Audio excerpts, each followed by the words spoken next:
The Batteries Included podcast is brought to you with United Chargers. United Chargers presents the Grizzly range of EV chargers. There's the original Grizzly Classic, a powerful, heavy-duty, portable EV charging station built to withstand the toughest conditions.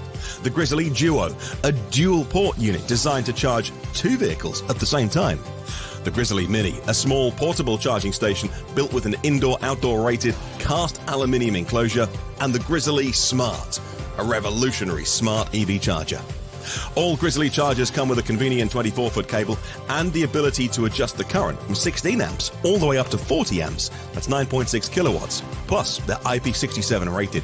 Built in Canada with the highest quality materials. Order yours now at unitedchargers.com. That's unitedchargers.com. Hello, and welcome to the Batteries Included podcast. It's December the 15th, 2023, and this is episode number 15. Thank you very much for joining us. On today's show, we'll be talking about the Porsche Macan EV technical reveal, Tesla Autopilot causing a 2 million vehicle digital recall, Cadillac NACS SUV, the Vistiq, has been announced, and of course, much, much more. I'm Dominic Yoni, host of the YouTube channel Drive Electric with Dominic. Joining us today is the bounteous Mr. Tom Logdy, senior editor at Inside EVs and host of the YouTube channel State of Charge. Now, unfortunately, neither Martin nor Kyle could join us this morning, but we are very pleased to be joined by John Volker, who is basically EV reporting royalty. So after almost 3 decades of writing, publishing, and managing media businesses, he became editor-in-chief of Green Car Reports, where he stayed for over 9 years. And I feel like I've seen his byline on like any number of publications, but for the past few years at least, I know he's been officially a contributing editor for Car and Driver. So thanks for coming on and hanging out with us for a bit this morning, especially seeing that you're on the West Coast and it's really early there. Tom, John, I believe you know Tom already. Oh, yeah. You guys have met, and of course we've met a few times on programs, and it's always great to get on program and see John there, because you know in the traditional media sometimes not everyone's quite up to speed with the electric vehicle scene, so there's always good to have see John's face there and know that he's gonna hold actually the people giving the presentations and things accountable for any little. He's very good with details. Anyway. Yes, absolutely. Let me interject a little bit, Dom, about John. A lot of people, I see a lot of people refer to me. Sometimes they say, "Oh, Tom's like an OG with electric vehicles, whatever." John's really an OG. He was covering the scene before I was. I started driving EVs, really not covering it. And John was one of the first people that I kind of gravitated towards, because what he had been writing, and now I'm talking 2008, 2009, 2010, 15 years ago almost, John was right out there talking about electric vehicles. Then I started dabbling with writing and blogging and so forth. And somehow John and I hooked up, and he asked me to write some. It was the Mini E, wasn't it? Yeah, the Mini E. We were on that drive together. Yeah, exactly. Yeah, you're right. You have better memory than I do.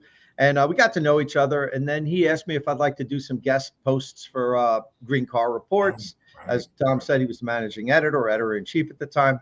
So I wrote some articles, and they were pretty rough because I'd never written anything in my life. And what I loved about John was whenever I submitted articles to him, he would take them and polish them up. And, he would take a turd and, make it look like, the golden egg. And I looked so good. Like I'd read the article and I'd be like, I'm a good writer. Sharpest red pencils in the business. That was not my words, if you go read back. So, he took the body of what I wrote, but he just made everything flow and, used, proper grammar and everything. I learned so much from John. And he's really more so than any of the other journalists I learned from him. One of the things I really learned from John, and I've said this before on other podcasts, was how integrity. And if John writes something, you can guarantee it's truthful, that he's researched it, that he has sources. That's going away with journalism. It's unfortunate with so many people. You read things, you see people on YouTube saying things that they're just guessing, and they talk about it like it's fact. And then other people that write things that they kind of think it's true. Well, I remember there was a story years ago that I had some inside information about BMW. I knew it was true. I didn't want to really talk about it, but I talked to John about it a little bit and gave him a little crumb, and he wouldn't run with it unless he can get a second confirmation. And even though he knew me, and I think he knew me to be truthful, he wouldn't write it unless he had a second person. And there was really almost, I forget exactly what it was, but there was no one else that could confirm it because I was firsthand and I was there or whatever. But and that taught me a lesson on integrity with journalism. And unfortunately, a lot of that's going away these days. But if you read something that John wrote, you can take it to the bank. And that's one of the things that I totally respect about this guy. You're both very kind. I'm slightly embarrassed here. You can see the redness. Moving along. Thank you very much. It's okay. So before we get too deep into this, I should ask John, what are you driving nowadays, by the way? I know you're a fan of classic Morris and other British cars, but I suspect you're probably not a Jaguar I-Pace owner. So the Jaguar I-Pace is one of my favorite EVs to drive. Okay. That's a separate question from whether I would ever actually own one. Right. I love borrowing one. Let's put it that way. Right. No, at the moment, I'm still driving. So I live outside Woodstock, New York, part of the time. And I'm still driving the official car of Woodstock, New York, which is a 2000 Subaru Outback. It is now properly broken in with 150,000 miles. And we will probably drive it until something really expensive breaks and then replace it with an EV. Okay. I get asked a lot. So what EV do you drive? And the answer is usually, well, all of them, but for a week at a time. So I guess you're going to have an EV9 soon, a Kia EV9 too soon. Yeah, actually, I was lucky enough to be able to drive the EV9 earlier this year on the Hyundai Proving Grounds. Oh, nice. But this is actually, I get to do it on my usual road circuit, interstates, mountain roads, the whole bit. And nice. From what I've seen so far, it's a very impressive vehicle. I have always been a fan of Hyundai Kia's approach to EVs. Clearly, it is a very aggressive company. It's said that Toyota is not scared of GM. Toyota is not scared of Volkswagen Group. Toyota is scared of Hyundai Kia. If you look at how fast they've grown, how good their cars get, and how much they improve in every generation. And they're being aggressive in EVs and bringing them into every segment. So I'm looking forward to having the EV9 for 3 days, the EV9, and taking it on my usual routes. Right. Someone was saying in the comments earlier this morning, just before we started, that it's already in showrooms, and so I guess people can go out there and maybe get their own test drives right now. That's a super exciting vehicle for me. Actually, I'm thinking about. I also heard that the Chevy Blazer EV is also in some stores. So I think after the show, I might just take a run down our dealership row here. Like most towns that have all the dealerships along one street, we have that kind of situation here. I'm in Tallahassee, Florida. And so I'm kind of thinking maybe I should do a little audit of the stores. The Blazer EV is fascinating to me because obviously GM has been struggling through a year of extremely painful attempts to get its Ultium battery production up and running. My understanding, and correct me if you guys have different information, because GM is a closed book at this point. They don't want to talk about any of this. Right. My understanding is that the cell factory in Ohio is now cranking out acceptable volumes of usable cells. Right. Their problem was the module stuffers. And I was told by one source, I have not been able to confirm it, so take this in that light, but I was told by one source on the inside that they hired one of their usual tier one suppliers to build module stuffers, which they had never actually built before. Oh. And battery components, assemblies, and the rest of it are very specialized. And apparently this company just could not build the machines to the levels of precision, volume, etc. And they have been, for most of the year, stuffing battery modules by hand, which is insane. Yeah. And so I have a local dealer who actually has sold a lot of EVs, highest EV sales in the region, whatever their region is. And they were going to get their Blazer EV the first week of November. And I keep talking to the guy and he's like, well, it's still on indefinite hold. So if you get into one, I want to know. Okay. I mean, I think our local Facebook sustainability EV group we have here in Tallahassee, someone posted that they saw one at the dealership here yesterday or the day before. So I think just, there could be a mistake, but I'm going to go in and double check. Go confirm it, Don. Yeah. What about you? Do you have them in Jersey, Tom? Not yet. I haven't seen anything yet. Although I haven't been trolling the Chevy dealerships, but nobody's said anything to me about it yet. And I'll probably hear about it pretty quickly once they're available. I'm pretty, I know a lot of people. I even know a lot of people that work at the dealerships around here. I've trained a lot of them when I did the plug share. So, but it's worth a phone call. I could actually give one of the guys I know a call and say, hey, do you know of any dealers that have it? He could look it up online and tell me if there's any in inventory around here. So I definitely want to check it out when it's here. I'm going to be very curious to see GM's Q4 sales number, because obviously Q3 was a disaster in Ultium sales. They sold a ton of Bolts, which of course is now out of production. But so Nebula, your commenter Nebula, I'm reading right here on your own screen, is in Michigan. They have 6 of them. Right. Okay. Yeah, Nebula's a longtime viewer, and he's got, I don't know if he's got an inside track at GM, but he's really up to speed on whatever it is that GM is doing at all the time. Well, and Michigan's not a carb state, but it is the home to the company. So right. Yeah, I'm going to be very curious to see. I have not driven one yet, so. Yeah, neither have I. I haven't been on a program for a little while, actually, just because I've been independent. I'm independent now, so I don't get down any report or the programs yet. But anyway, I've been turning down most of the first drives lately. I've just been focusing on charging stuff, and I'll take one if one really piques my interest. But for the most part, I haven't been doing a lot of first drives lately. Yeah. So I'm looking forward to talking about the Porsche Macan, EV. But first, Tom, I understand you had the Emporia EV Charger, and with the North American Charging Standard, or the NACS connector, and you put it through your torture testing there. So I just thought I'd check in with you. How did that go? So yeah, I did. I just posted, I think it was yesterday, the review of the new Emporia EVSC, the 48 amp charger with the NACS connector.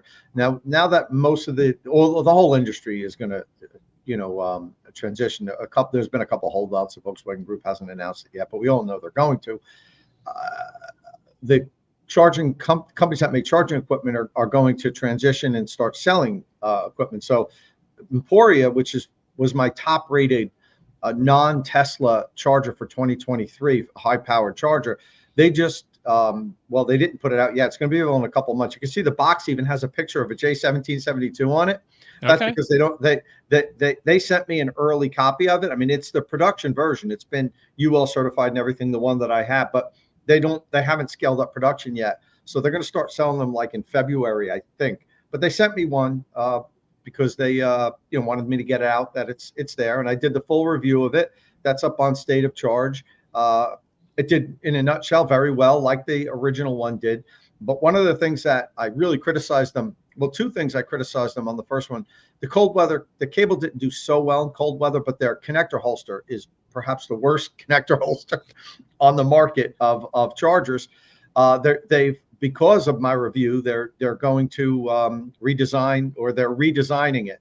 And in the interim, they're going to start selling or giving you a remote connector holster that you just screw to the wall, and you plug it in, and you plug the connector into that. And the cable and the connector that they're using, I don't have any guaranteed proof of this, but I am 99% certain it is sourced from Tesla's supplier. Oh, really?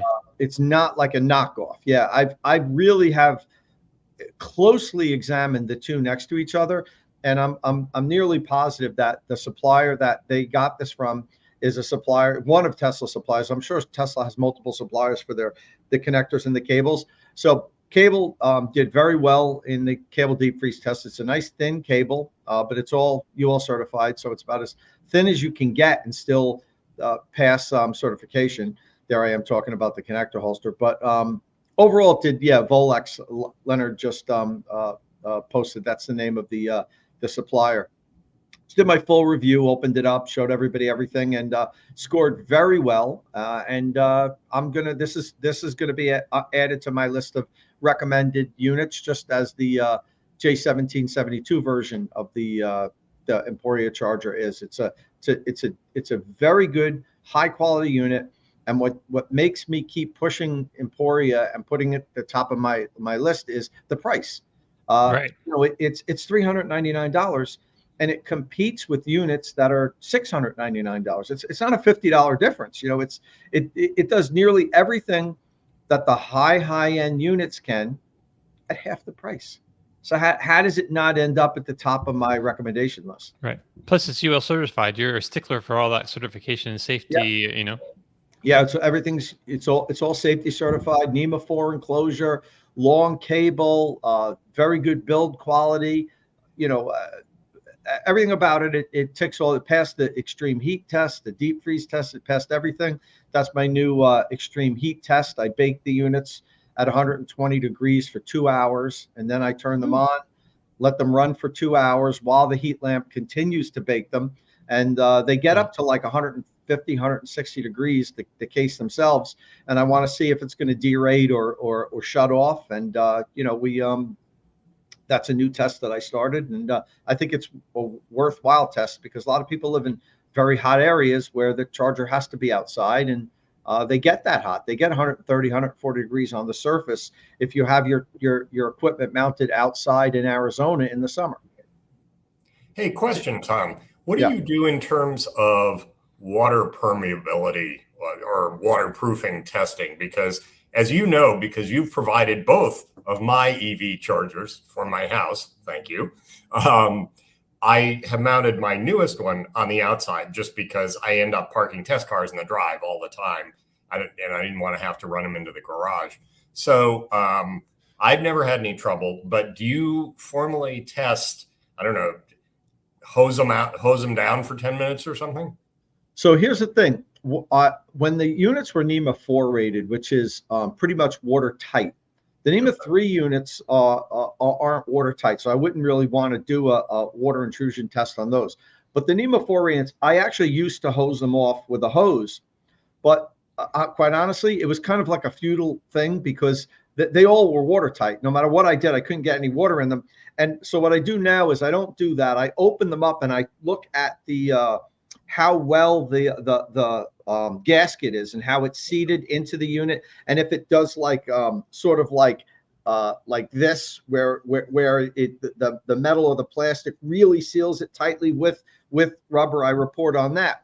But the portable units, John, those to me almost are a little bit more important for me to test with the weatherproof rating because people leave them laying on the ground, little portable units. So those, if they are IP67 rated, which IP67 rating is like a NEMA 5 or NEMA 6. That means they should be allowed to be submerged in up to 1 meter of water for 30 minutes. I do that. I put them in a bucket for 30 minutes and I submerge them and then I take them out. And I've had a lot of failures. I've had units that are IP67 rated, particularly some of the low cost units that come from Asia. That I don't know how they get IP67 rating because they're not watertight at all. And that's one of the things I talk about a lot in my reviews. And I basically tell people, please don't just go to Amazon and click on, charger and then filter them by lowest price because they're junk. And, you spend a few more dollars and get a unit that's going to last many years and you'll be a lot safer. Great information. Thank you. I would suggest that perhaps some of them are claiming a rating that they have not been tested or certified for, but yeah. How dare you make that claim? Damn journalist. John, I have it so bad where you go to some Amazon chargers, some of the new companies, the companies you never heard of, and they have like UL stamped all over the ad, right? But if you really drill down, they're not saying the unit is UL certified. They said the cable that we used on the unit is UL certified. That's nice. But they stamp that UL everywhere, and people don't really realize it. I did a shock flow charger recently, and they have everything says safety certified, but they don't mention any governing body that safety certified it. And then they have like an FCC stamp on it. Like, in a lot of people look at that, oh, that's safety certified. That's not safety certification. FCC. Yeah. Right.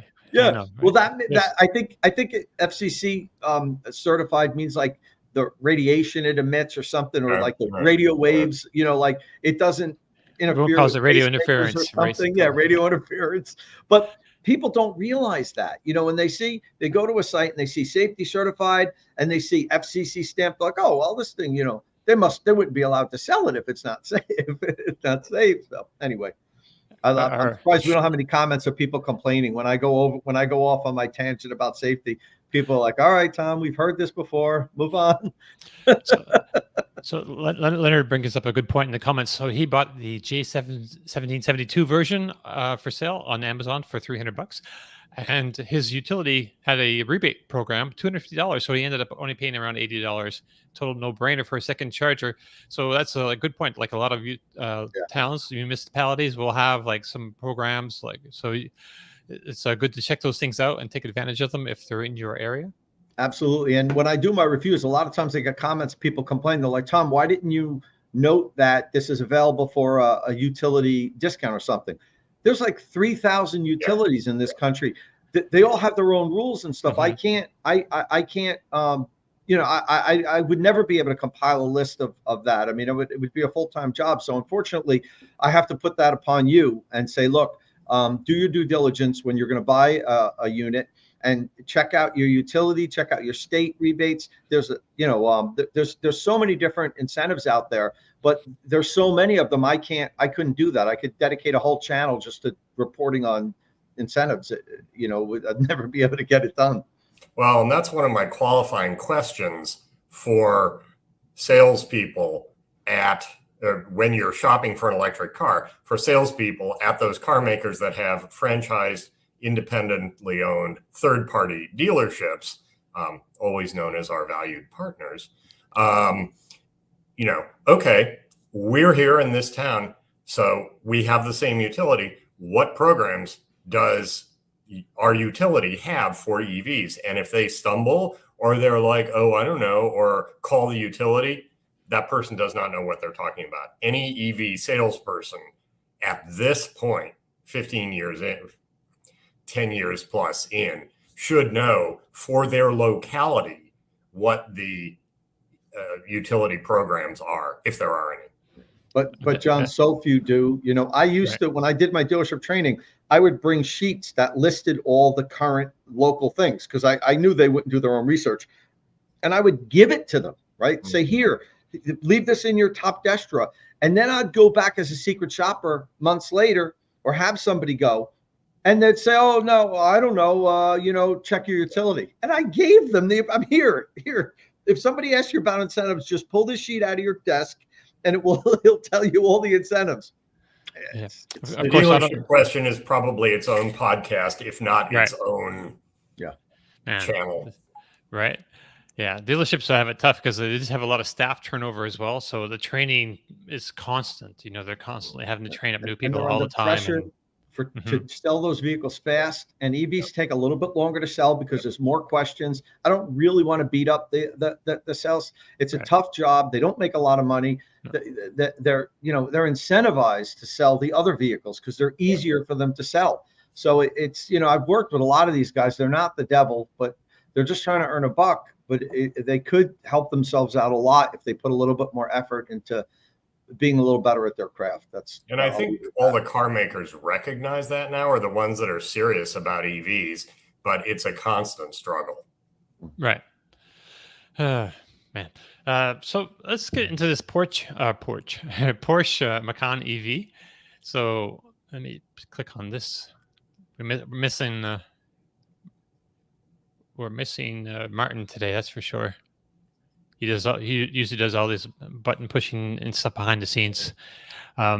So Kyle has just spent a bunch of time with the folks at Porsche in Germany, but unfortunately, right now he's on a plane over the Atlantic on his way back, so he's not here to tell us about it directly. But lucky for us, though, he put together a long, deep dive video that you can watch on his Out of Spec Reviews channel, so you can get all the details there. But we're going to talk about some of those a bit now. So Porsche Macan EV is kind of a big deal, I think, for a couple of reasons. It's the first vehicle in the Volkswagen Group to use the Premium Platform Electric, that's PPE. It's a high-volume vehicle, with the gas version selling almost 87,000 units a year, at least last year. And I understand Porsche will keep selling the internal combustion version. So yeah, that's the second largest selling model that Porsche has. The Cayenne outsells it by maybe around 10,000 units, like last year at least. But Porsche is going to keep on selling this for the next few years at least. So the Macan EV's biggest competitor might be the Macan, actually. So it launches in Europe and China early in 2024, and before coming to the US sometime later next year, and where initially it'll be available in either the 4 or turbo trims. Those are the bottom and top trims. So there's likely to be another trim or two introduced in between, like a GTS or something. So it's got Kyle talking here. Let's beat him up to a driving section or something. I have always said Kyle may be at this moment the most energetic and highest output person in the EV world. The volume of stuff he does is just staggering.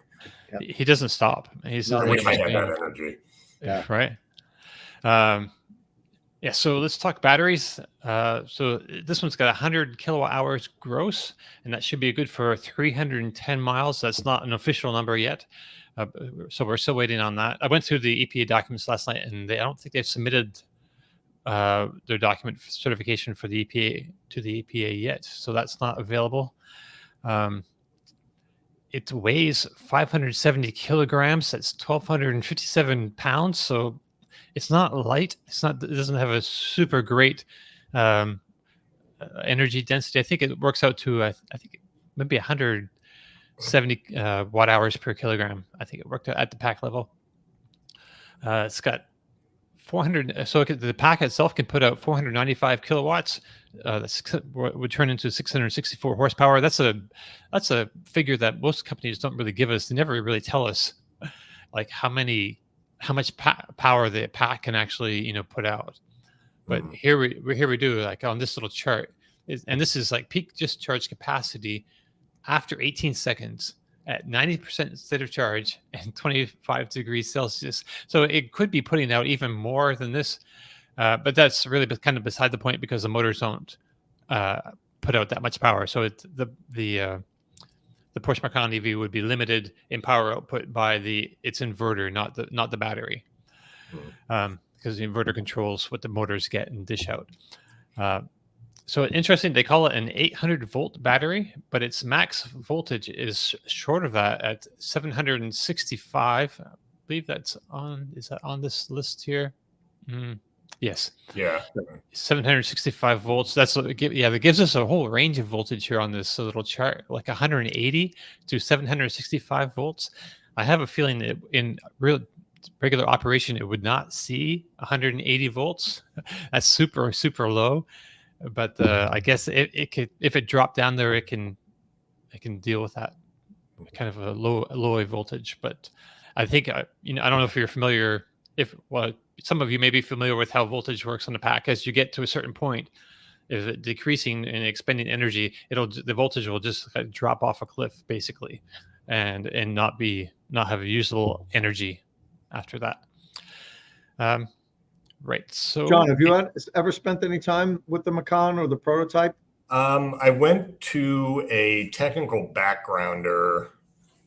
Boy, trying to remember now. Within the last year or so, they did an early background, or with releasing a limited subset of this information, when it became clear that this vehicle was going to be significantly delayed. They had originally intended to have this on the market by now. I mean, end of 2023. It's the first PPE vehicle. It'll be followed by a bunch of Audis. But as I understand it, the challenge with the PPE platform was not particularly the electromechanical stuff. It was the software.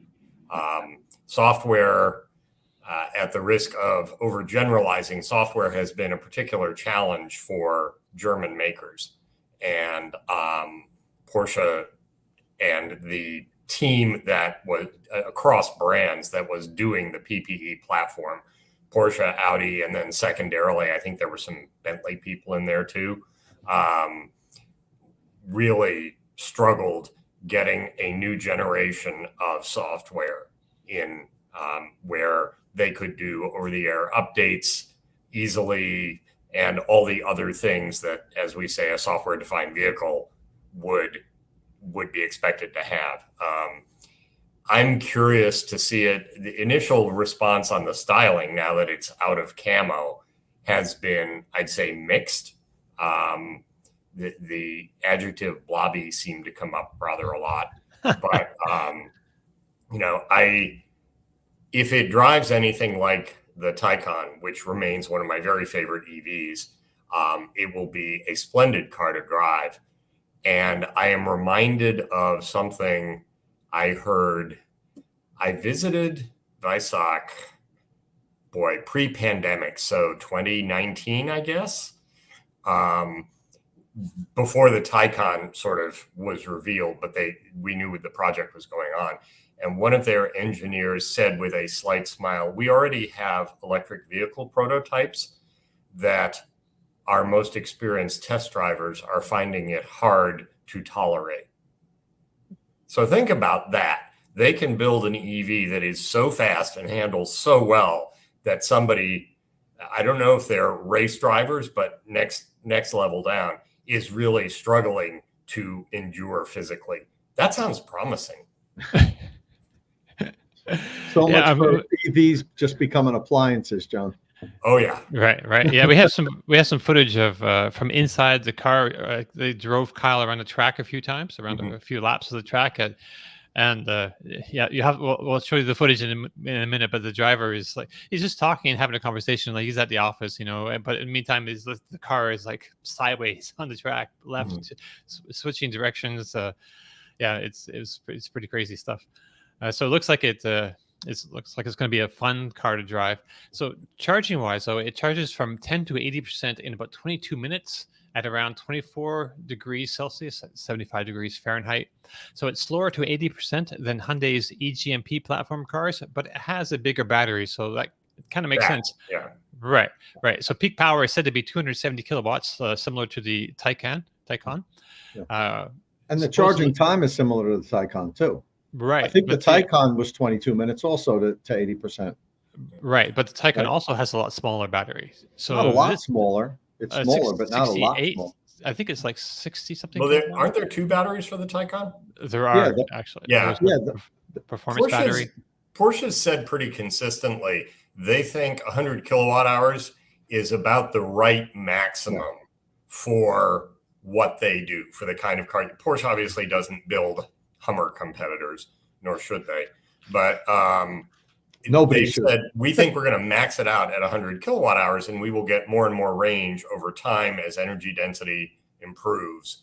And this follows right down that path with somewhat faster charging for a pack of the same size and greater range. Right. The Porsche's the patented Taycan is 79.2 to 93.4 kilowatt hours. So one of them is right up. One of them is right up there with the 100 kilowatt hour, and that's 100 kilowatt hours gross in the Macan EV as well. So it could be like the 93. It could very much similar to the top Taycan spec. But they say that they told Kyle at least that the Macan will hold the 270 power. Charging power longer than the Taycan will. So I guess we'll need to see in practice. But Porsche generally over promises or under promises, over delivers. So I'm not really too worried about the charging performance. I think it's like the Taycan's like one of the best ones out there, really. And so I expect the Macan will be similar, very similar. I should point out on the Taycan introductory drive, Porsche is one of only 2 makers that scheduled a charging stop in their drive route. Everybody else is sort of, no, you get the car at 99% and bring it back at 30, but no, and I know Tom has taken side excursions on test drives specifically to go charge the car. But Porsche, even at the very beginning, was sort of, nope, take the Taycan here. We have staff there. We have, things to eat while you wait, naturally, and charge the car. And that John, was impressive. It's funny. I've talked to Porsche about that specific thing and how happy I was. And I've done other drives with Porsche, and that where they eliminated the charging stop. And I asked them directly why that's the best thing. And their response was the journalists don't want to do it.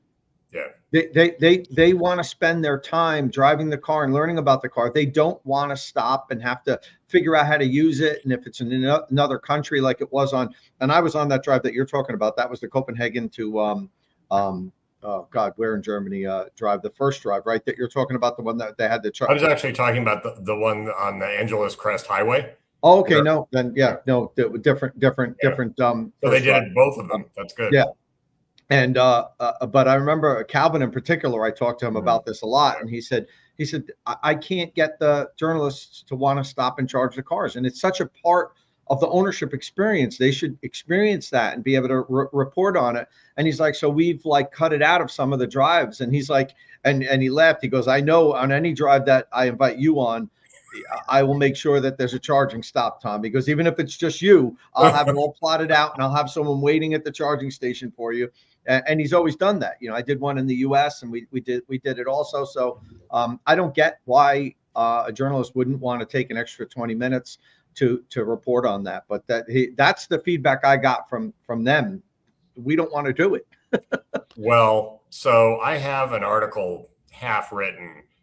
It's been half written for about 18 months now about how at this point, the automotive media is committing malpractice if they don't have their own charging station, if they have their own house, if they live in an 18th floor apartment and don't have a parking space, you get a pass. But if, like most of the Detroit-based media, you are in your own house and you don't have a charging station in 2024, practically, you're not doing your job.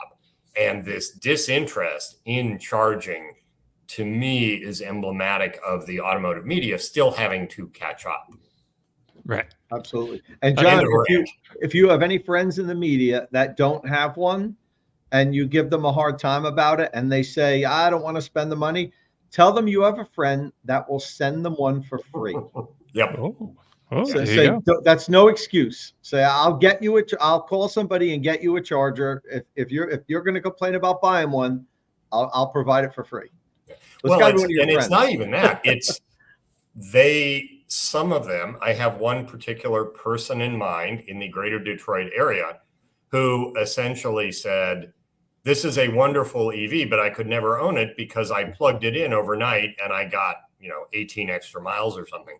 They had plugged it in to a 120 using the portable charging cable. Right. And when I had the discussion about, so actually, if you drive a modern battery electric vehicle with 200 to 300 miles of range, you probably have a level 2 station.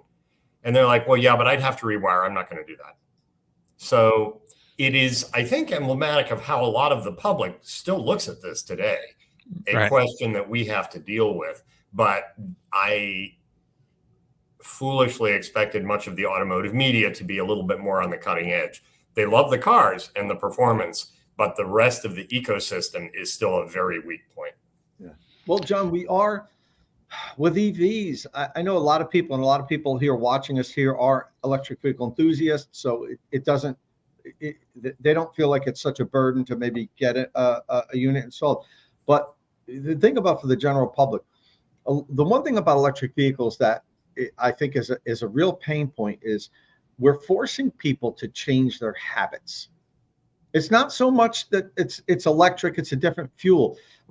We have this habit of refueling our vehicles that maybe we don't like, going to a gas station and paying the money, but it's easy and we understand it. We've been doing it our whole life.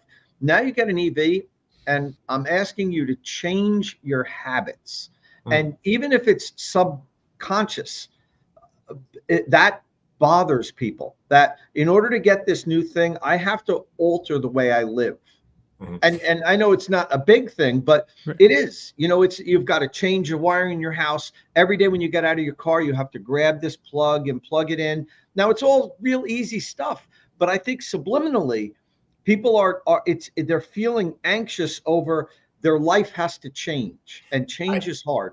I would agree that the perception of how it will change is definitely an anxiety point, which is why, and I think we've talked about this before, getting someone to live with an EV for a 3-day weekend or a week, they suddenly get it. It's not, it'll take you 12 hours to charge. It'll take you 5 seconds to charge and 5 seconds to unplug. And if you do it with your cell phone, this is exactly the same thing. And you can make those cases and people can understand it intellectually, but they have to have the experience, I think, of living with it in order to get it on a core level. So it's a non-trivial problem. And I think thus far, I have not seen a lot of great stuff from the existing automakers in that area. I'm looking at your GM's trying with EV Live, though. Yeah. They could do better, but they're putting forth an effort, John. At least they're doing more than a lot of the other companies. They're providing a two-way live, session where you can ask all your questions and if you have any issues about it. And of course, it could be improved, and they can integrate it to dealerships better. But I got to give GM a little bit of credit for making an effort to tackle this charging. To removing the mystery out of charging. Right. Hey, so just to get back to the Taycan a bit, back to the Macan. Macan, I say Taycan, but and charging. I just want to mention too that this will charge pretty normally at 400 volt stations. Besides, despite being like a higher voltage vehicle, 765 volts peak, it will split itself in half basically. The pack will, so it'll be like half of whatever voltage it could be.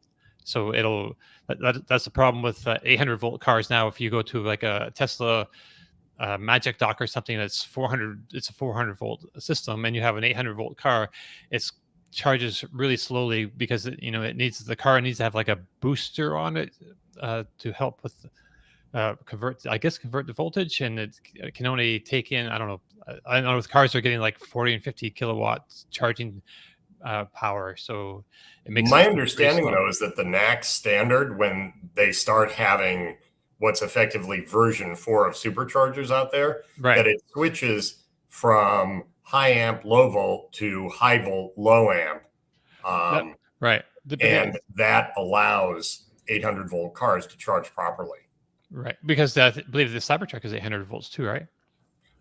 I don't know the answer to that. I think I've heard that, but I'm pretty sure.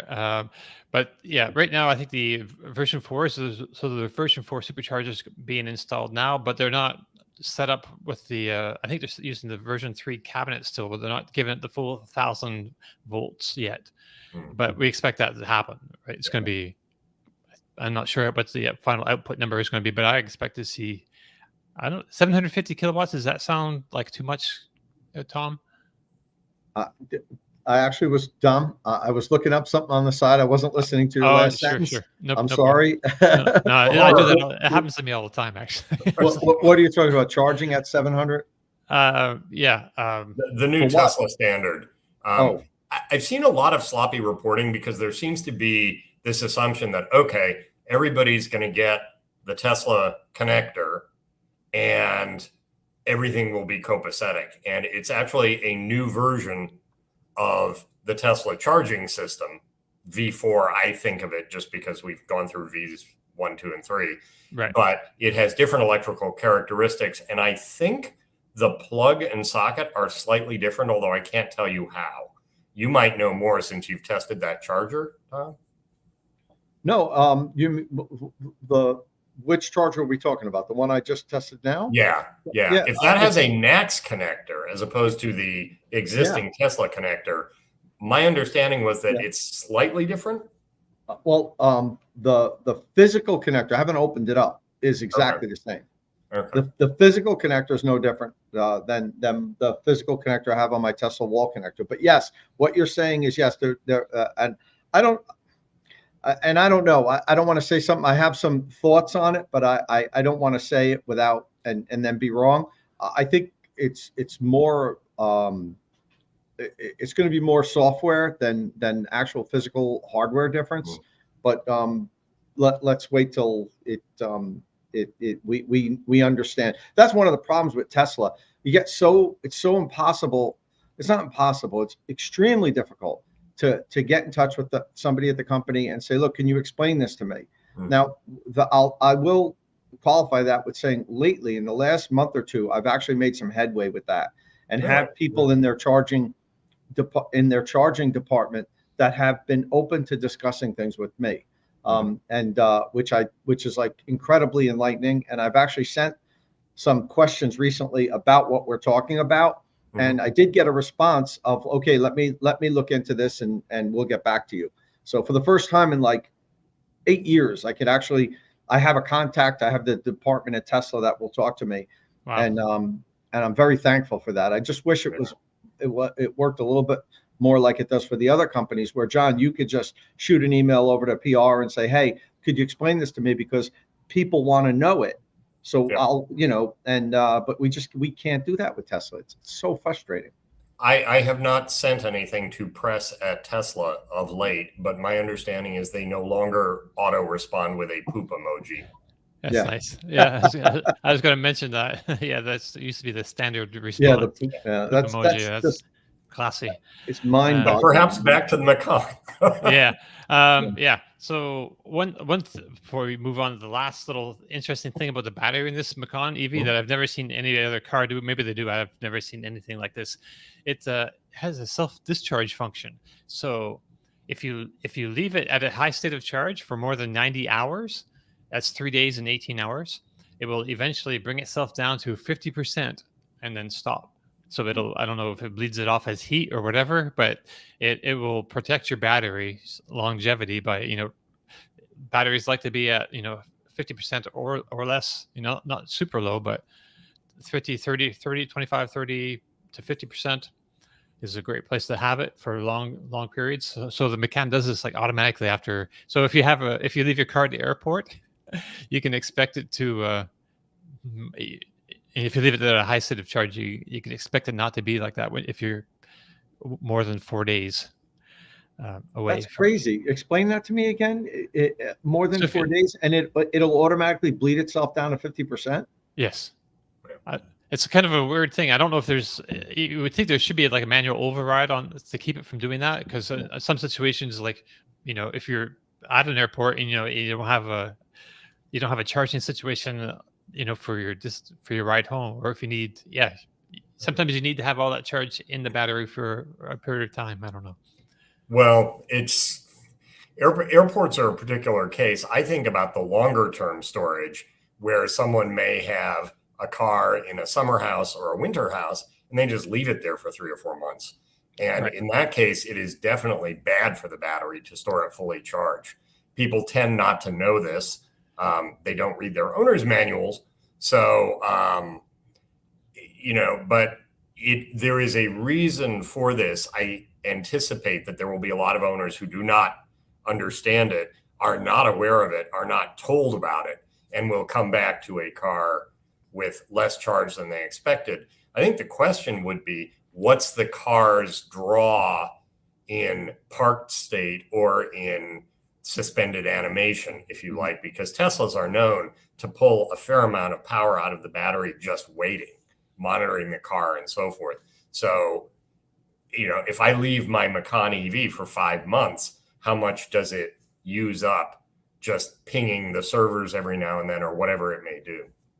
Right. Someone's saying they don't think it said 50%, but I looked at the little chart there. There's a little chart he had up on, I'm searching for it now. A battery pack. Yeah, there it is. So that's the battery comfort zone. So this is a 50% mark. So it'll, conditioning requirement. And depending on, somebody said something about the temperature as well. So I'm not sure if there's a temperature component to this as well. But anyway, it's something that I don't think we've seen before, and it's pretty curious. Mm-hmm. Anyway, so just moving on real quick, Macan has permanent magnet motors, front and rear, with no disconnect. The rear motors are sized slightly differently according to the trim, with the turbo getting a longer stator and a larger diameter in the motor in the rear. So that should be good for 603 horsepower and 700 and some foot-pounds. 733 foot-pounds of torque. I'm trying to set this up for y'all. And no two-speed differential in the rear, right? Right. Yeah, there's no two-speed gearbox in this one like the Taycan has. No. Right. It's all a single. Yeah. So we don't know if that's going to affect the top end or not, but I guess we'll find out pretty soon. So the Macan EV has a double wishbone suspension up front, multi-link axle in the rear. In the US, we should see only rear air suspensions, so only air suspension in the US, but other markets will have a coil spring available setup. And then there's an optional upgrade to both of those suspensions called the Porsche Active Suspension Management. And I believe that has a 2-valve shock involved, and it's supposed to give you just a little better experience, I guess, in driving experience. Probably you feel something you'd notice on a track, maybe you wouldn't notice in everyday driving. So it has a locking differential on the rear, which is part of the torque vectoring system, and it probably helps with the off-road travel as well. I believe they took these off-road, this little demonstration, did some water fording, so it can, take. I'm not sure if it can go as deep as the I-Pace, but it can handle some water. For those 9 owners who actually ever take it off-road. Right, exactly. Yeah, this is right. So it has a standard rear wheel steering too on the turbo trim. I imagine that will be an option on the 4 as well, but we'll have to see, I guess. So as you can see in the video, the Macan EV has no problem like rotating on track, and I believe they said the TCS can be completely turned off, which is, struck me as a little different from the normal as well, because usually you can turn off TCS a switch, but if you're driving, you still kind of feel there's some sort of stepping in. Yeah. Right. And I presume I have to confess I was not able to watch the entire hour plus video. Yeah, that's fine. Kyle has a very informative video here. But I assume Porsche has stuck with its we don't do one pedal driving. You want to slow down, you want to regen, you use the brake pedal. Yes, that's very true. They have done that. And yeah, it kind of is what it is. I'm a big fan of one pedal driving, and I think they should have the option, but if it maybe default to the way they do it, but it would be nice to have the option, but I guess, I don't see them changing that anytime soon. Everyone I've talked to at the company was like, that's not happening. They seem to think that's part of their company's driving experience. That's right. Yeah. All right. So I'm not really sure. But still, over 90% of the braking gets done with regenerative braking. Yeah. Sure. Yeah. It's just blended in with the ceramics really well. Yeah. And I will give them credit. It is superbly blended, where I didn't feel a single point where they blended in friction brakes and regen, and I knew it was happening. So very good blending. All right. And I'm not really sure what else to say about it. We could check out the interior. There's like one interior shot, if I can find it here. It is, there it is. And, but I'm sharing this other one. Okay. We're missing Martin. Hope you're having a good day, Martin. This one. All right. So yeah, that's the interior. It looks like a great place to spend some time. Very Porsche. Yeah. Yeah. I don't know if any. So I'm not sure if there's much more to say about Porsche Macan right now. I mean, really looking forward to experience it myself at some point. That would be super. But yeah, It is worth saying, I think, that the Taycan, as I understand it, has been somewhat more successful in sales globally than Porsche expected or perhaps feared, because it is a very, very good performance sedan. It's probably not most of the buyer's only vehicle, so the low range on the initial models wasn't that big of a deal, but it's really lovely to drive, which is what people buy Porsches for. And I think the success of the Taycan has encouraged them in their transition to electric cars. I think they've said after 2030, only the 911 will retain a combustion engine. So it's going to be a very interesting 6 years for that brand as it transitions pretty much everything. I think the next one after this for Porsche is going to be an electric 718, right? Boxster and then Cayman. right. Well, they have something actually. I believe they're going to do a 3-row instead of like a Cayman. So it's going to be slightly larger, I believe, than the Cayman, and like a really top spec. So a replacement for the Cayenne. For the, I guess eventually Bigger SUV or yeah, slightly bigger SUV than the Cayenne, and yeah, and I'm not sure how long they're going to have the Cayenne around. I mean, it sells like 95,000 units last year, so I imagine they want to keep making money. But I mean, the Cayenne is like the model that sort of saved, not, I don't know if it saved Porsche, but it definitely exploded their revenues.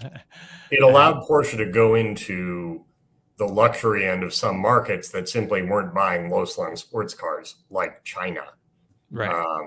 And that really opened it up and made it a global brand. I think, Porsche says, as do many makers, the transition will happen at different rates in different markets. And there are markets where, for a whole variety of reasons, combustion engines will survive much longer and into the 2030s. I have to keep saying gently that this transition will extend beyond my lifetime, and we have 1.2 to 1.5 billion vehicles on the planet.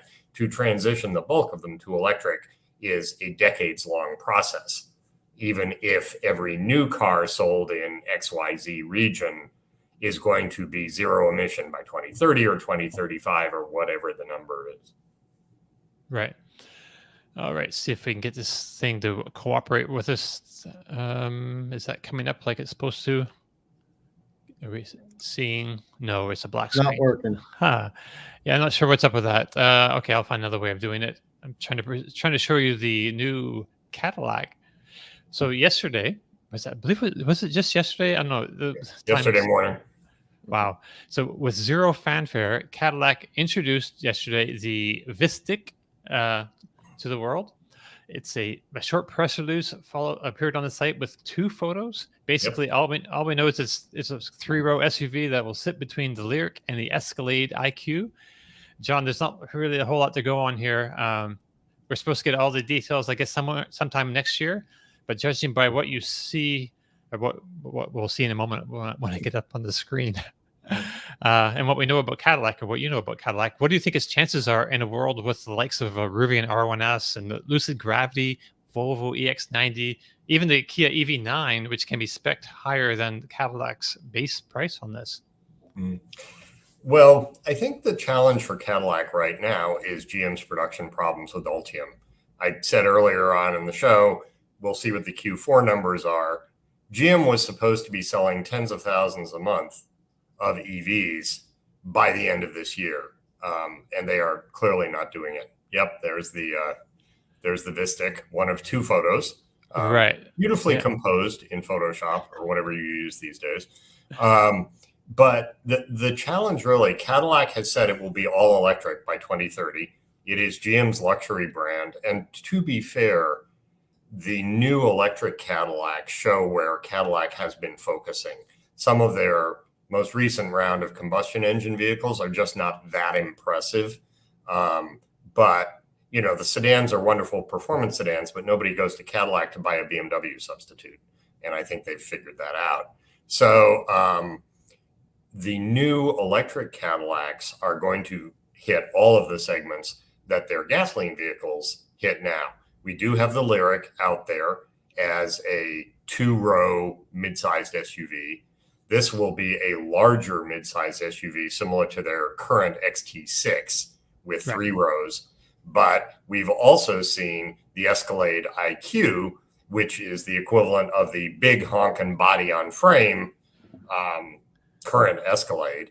And that's built on a Silverado EV / Hummer EV platform, which means it's gigantic, really, really heavy, and has a ton of room inside.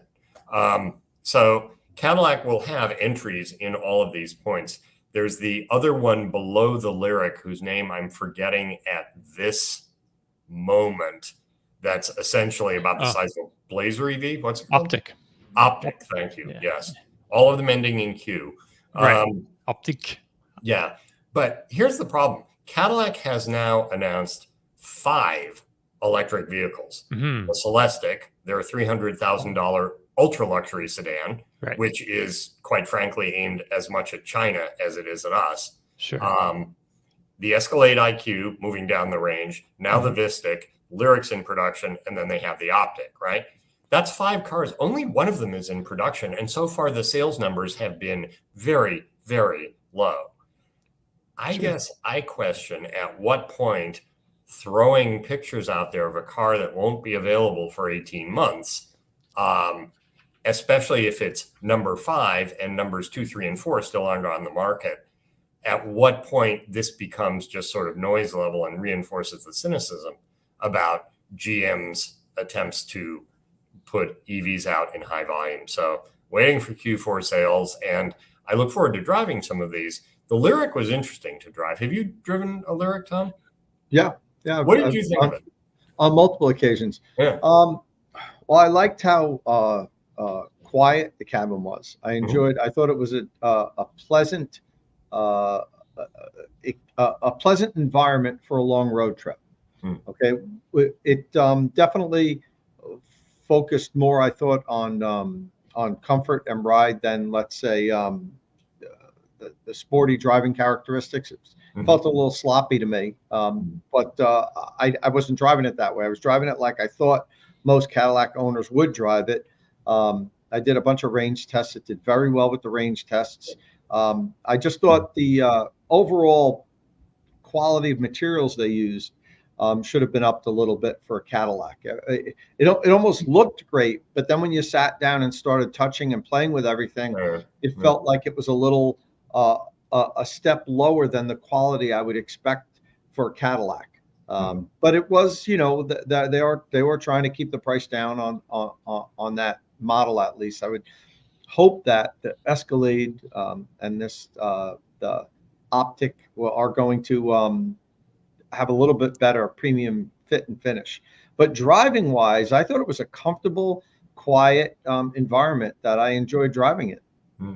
What struck me was that it didn't particularly say electric vehicle. A lot of the vehicles out there, certainly Teslas, but some of the other ones, give you varieties of that rapid off the line acceleration that electric motors can provide.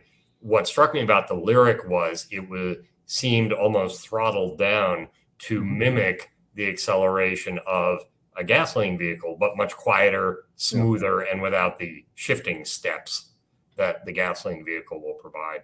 So I wouldn't disagree with that, and perhaps that helped the range. That it's not giving so much. And you know, we talk a lot about how fast electric vehicles are, and I know we all love that, you know, that instant torque when we step on it, but every vehicle doesn't have to go 0 to 60 in 5 seconds. And, you know, it just seems like that's everybody. The first thing everybody looks at when a new vehicle gets introduced is a 0 to 60. And they're like, oh, like that's, you know, 0 to 60 in 5.8 seconds is terrible for and the way most people drive cars, anything under 8 seconds is more than enough to like accelerate onto highways and pass people and everything.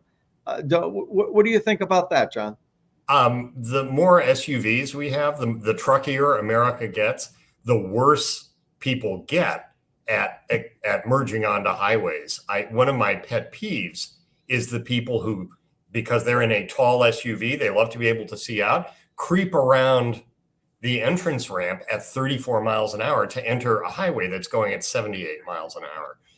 Right. And EV acceleration there, I think, helps because once they get to the end of the damn entrance ramp, they're like, oh my God. Right. And then they can punch it and get out there. Whereas I and my Subaru have to accelerate more gradually behind them. But I think there's a subconscious thing with EVs where everybody loves knowing that they can get ahead of the guy next to them at the stoplight, even if they don't do it. Right. I think it's one of the subtle advantages of EVs that, again, once people spend time with them, they realize that smooth, quiet, stepless acceleration is a plus. It's there if they need it or want it. I've described certain EVs as having the kick you in the kidneys acceleration, floor it, and just your entire seat throws you into the future. The Lyriq to me was the opposite of that. Right. It was very modeled on, I think, how a gasoline vehicle would do it, but smoother, quieter, and stepless. I just, why announce the Vistiq now? Yeah, I don't it's know. It's really a model weird, year 2026, which means at best, it will be on the market 13 months from now, but maybe more like 18. Why are you doing this? Yeah, it's a good question. And Maybe they feel like they have to do or say something because the whole program seems to be stalled with the fact that they can't get Ultium battery packs produced. Yeah. It's kind of like a filler. GM has desperately wanted to get some of that EV, modern, high-tech cred with the street. But as a colleague pointed out, their stock price in 2014, when Ms. Barra took the helm, was in the mid-30s, and today their stock price is in the low 30s.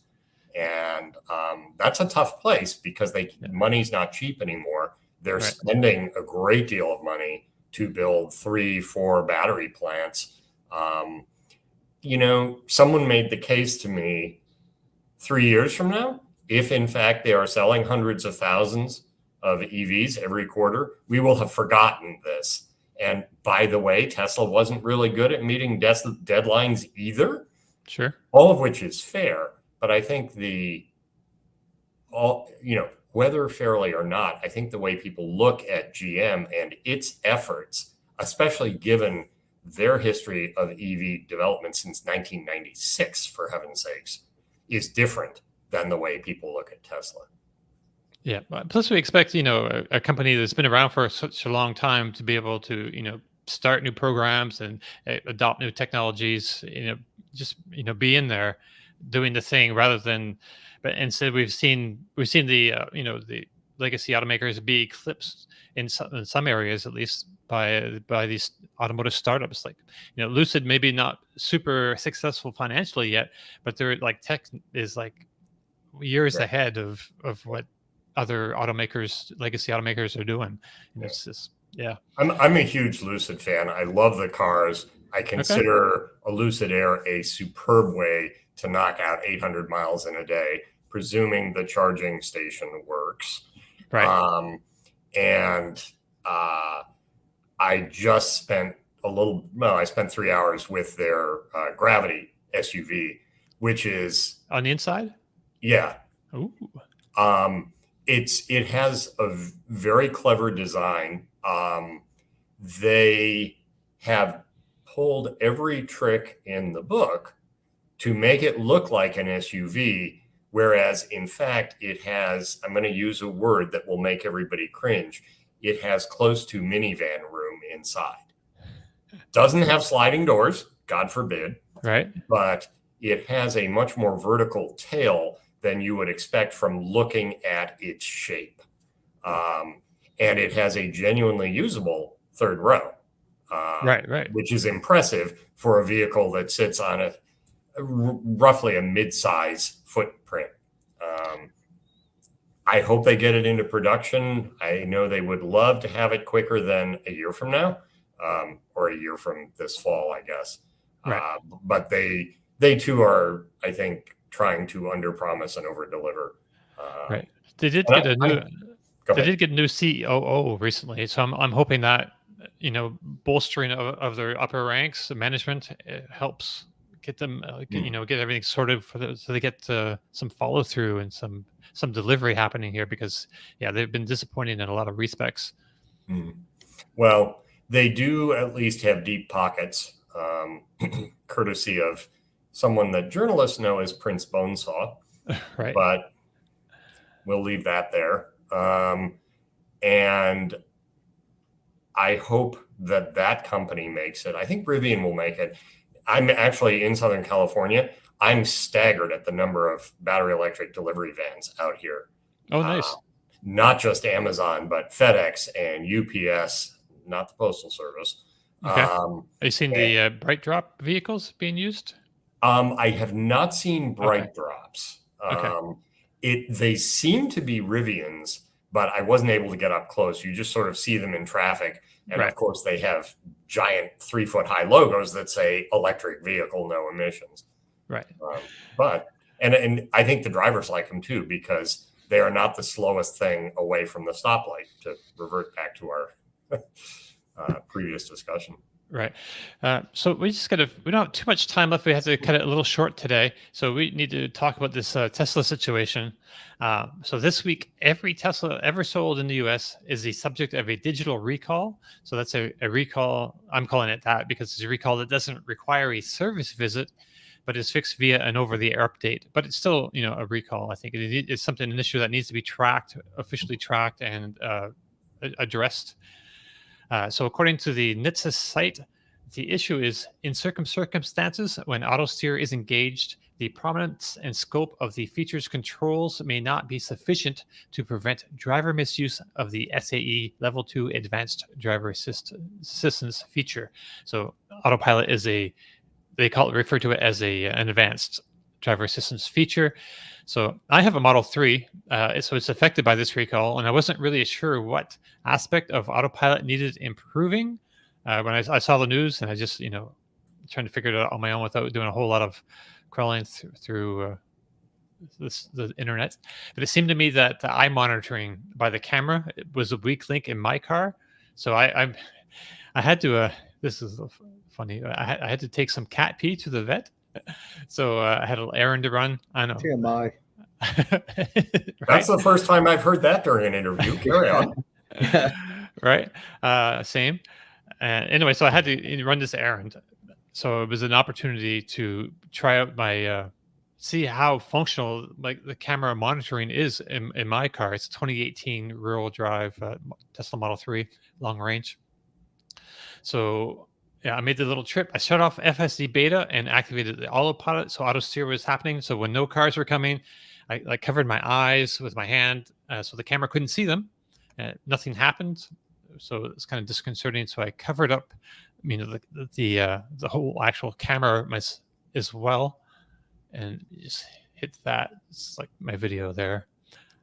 I should be jumping in the car any moment. Yeah, we're looking at the screen, turning off autopilot. Yeah, and then just going down the road. And it did push the update. So I didn't get the update yet myself. Oh, okay. So waiting. There's supposed to be, so there's a holiday update coming for Teslas with some interesting new features I'm pretty excited about. We'll see if they're actually rolled out like we expect before we go on too much about them. But in that software package, they're supposed to also give us a bit of an update So Tesla says the update will include enhanced controls and alerts to ensure drivers maintain continuous driving responsibility. Visual alerts on the screen will be more prominent. These new improved alerts can be seen. They say in the photo above, moving. So autopilot alerts going to move from near the bottom of the screen to the top. So that should help. Cars will get a single pull auto steer option. So right now, auto steer can be engaged by pressing twice down on the lever, but there will be an option rolled out so you can do it with just a single pull. Right now, a single pull, it gives you cruise control, which, I like the way it works now. So I'm not really sure how that improves things, but that's what they're doing. Additional checks during auto steer engagement are going to happen as well, especially during driving outside of controlled access highways and approaching traffic controls, so like traffic lights. But that all remains to be confirmed whether it's going to, maybe because it could be that it might not let you even activate autopilot on some roads. This is really the concern. When you look at the universe of advanced driver assistance programs, and I stress driver assistance, most of them, and the ones that are more advanced than Tesla, which are the hands-off programs, which are most notably GM Super Cruise, those are only active on very finely mapped, limited access highways. No cross streets with stoplights, exit and entrance ramps, and so forth. There's essentially interstates, if you want to boil it right down. And one of the concerns, I think, over the Tesla Autopilot system has been that people are using it in places that it was not necessarily designed for, including sets of circumstances, cross traffic or angled streets or all the rest, that it may not respond as adeptly to. And that's really what this NHTSA update is about. I expect there will be more as they dig more strongly into Tesla and its records. Tesla is on record as saying it disagrees with NHTSA's findings, but it's going to push this update. One of the interesting things that I saw is that, in fact, if people continue to try to use autopilot in areas it's not designed for, apparently Tesla will switch off autopilot for a while to underscore the point that it's not just for use everywhere. Right.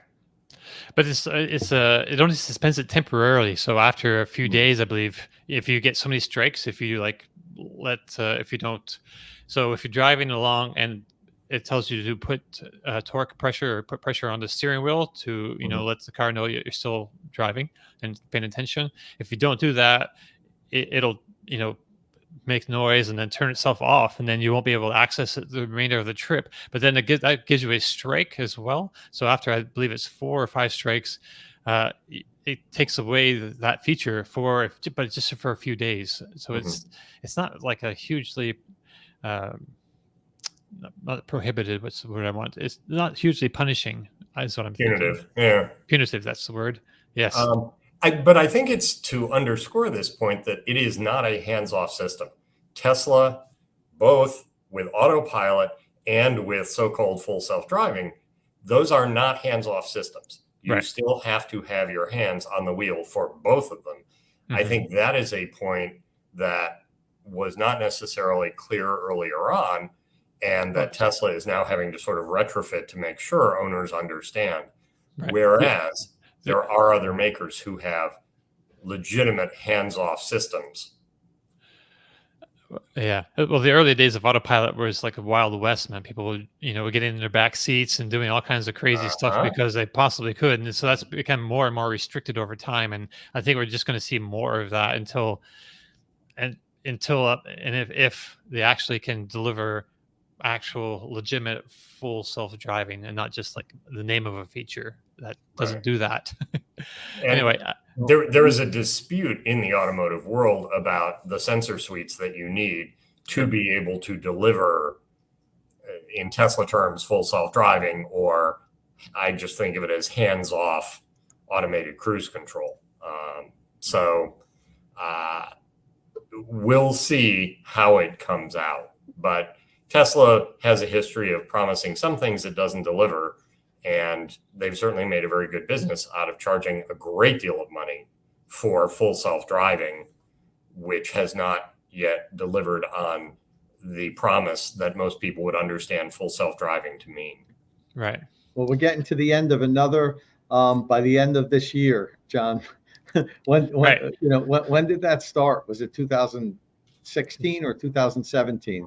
That was, I think we'll be there by the end of this year. We're gonna take a road trip across the country with my sons. Yeah. I'm still waiting for my Model 3 to earn me money by acting as a robo-taxi while I'm not using it. Right. That was going to be 2019. But you asked me at the very beginning what I was doing out here in Southern California. Mm-hmm. As you guys know, I have this side gig called Tempting Fate Tours. Right. Find us on YouTube. Although we're about a year behind, so you can see our first adventure. But I will simply say that we discovered, extracted, and made run a 1955 Woody wagon that had been sitting in the same garage in West LA since 1968. I have a picture of the black and gold plate with 1967 and 1968 stickers on it. It literally had not moved since then. And as of Wednesday, we got it running. And those videos will be up at some point. I know better than to promise a date because we have a previous adventure that's still in production, which is another reason I'm so envious of Kyle, because he cranks out damn videos in about 3 hours. But that's no editing, nothing. Just runs right through them. It's good on him. Yeah, that's great. I like that you're Tempting Fate. What was the full name again? Tempting Fate Tours. YouTube.com/Tempting Fate Tours. It's basically stupid road trips in unreliable cars, many of them British. Right. Awesome. All right. Well, we'll keep an eye out for that. And John, listen, I know you have a few more news topics that you want to hit. You're pretty much it. Okay, good. Yeah, because I have to take off today. I have a hard stop. Right. Yeah. So we have to kind of end it here, I guess. So that brings us to the end of our show. If you have any questions or comments, please leave them below or get in touch with us on the social media platform of your choice.